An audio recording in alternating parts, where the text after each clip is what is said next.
Okay, so we are putting the main body of our $60 Kiwi Nikki back together.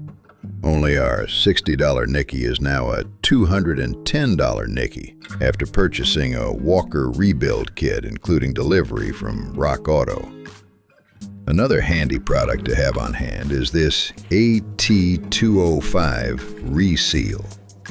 Originally designed to refresh the rubber seals inside a worn transmission, this product works wonders on any rubber seals. Now, once you've cleaned the devil out of every passageway, there are a number of main jets, emulsion tubes, and air bleeds that folks have been known to install around the wrong way. Most commonly is switching your main fuel jets around, resulting in a very rich cruising circuit and a lean, wide-open throttle. So try and avoid that. There is support material published by Mazda that you can check your work against, and is good to have on hand if you are simply putting a rebuild kit through your old Nikki. We'll put a link in the bio. After working on a few of these, you will see a lot of variations in the main air bleeds and emulsion tube cross-section holes. Early Nikki primary circuits were equipped with a 0.70 millimeter air bleed, with increased cross-drilled emulsion tube inlets. Later models went up to 0.8 or 0.90. The higher holes help profile the light throttle mixture, while the lower holes lean out through the upper revs. If you have modified the carburetor's airways, most likely it will require a mixture adjustment. As a rule of thumb, start with what emulsion tubes that came with your carburetor, and to richen the mixture, we can reduce the number 2 adjustment air bleeds. This particular Nikki's primary adjustment air bleed is huge at 2 millimeters.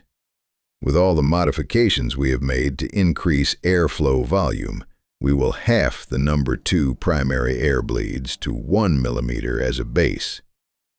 As it happens, Red has a spare factory 1 millimeter for an RX7.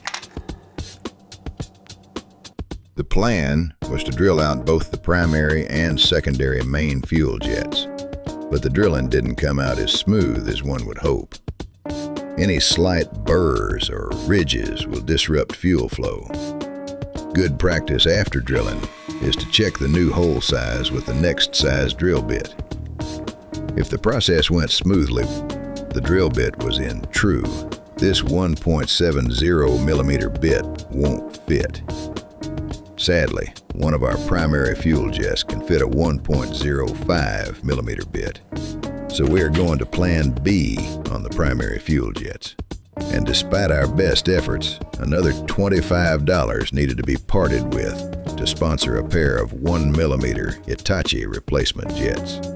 The big 160 millimeter jets drilled out nicely to 165, and paired with the original 150 air tubes, we will reduce the number 2 air bleed from 0.60 to 0.50 millimeters with some Mikuni replacements. This will be our base tune for the secondary circuit. Another easy way to tune the mixture richer is by lifting the float bowl fuel levels up by adjusting the tabs on the back of the floats. And if you have converted your secondaries to a mechanical setup, the higher fuel levels will help with reducing a delay in feeding a sudden throttle. I'll cover more of that in the air horn assembly. Another heads up is the float bowl window gasket always needs trimming. If you force it inside the frame, distorting the paper, you will most likely have a leak to deal with. Here we are testing the accelerator pump circuit, making sure the check balls are seating and sealing when required. Red is pushing a little carb cleaner through the rear float bowl where the inlet is located. When engaging the accelerator, fuel should shoot out of the primary center nozzles. Before attaching the main body to the base, a gasket needs to be installed. Some holes are missing for our Nikki model, so we could punch the ones we need. But the kit gaskets are painfully thin and often leak. So Red has knocked up a custom 1 millimeter thick gasket. Once clamped down tight, it shouldn't leak. My money says it'll leak anyway. They always do. Anyway, once you have all the base plate holes punched out, you're good to go.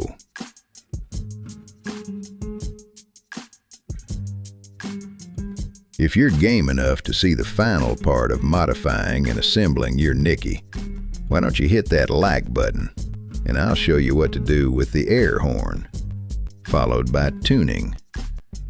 Until then, keep safe out there.